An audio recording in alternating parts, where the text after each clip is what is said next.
Hi, I'm Sophia and this is how you increase a double crochet. So we're going to start by chaining 3 for our turning chain.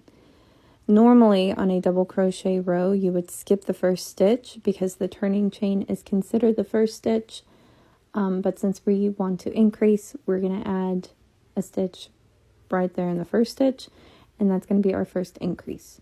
Then at the end of the row we're going to put 2 double crochet into the top of the previous turning chain, and that's where it gets a little bit more complicated with the double crochet, because I don't think anybody likes working into turning chains. And that is how you increase the double crochet at the beginning and at the end of a row.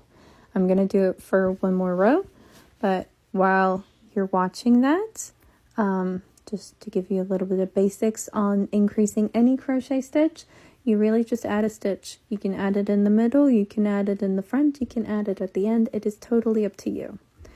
And if you didn't know this already, you can also decide whether you want to chain 2 or chain 3 for your turning chain.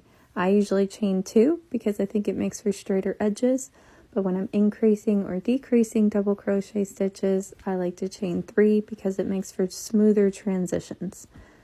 I have another video on that with the double crochet if you want to check it out, but that's the gist of it. Happy hooking!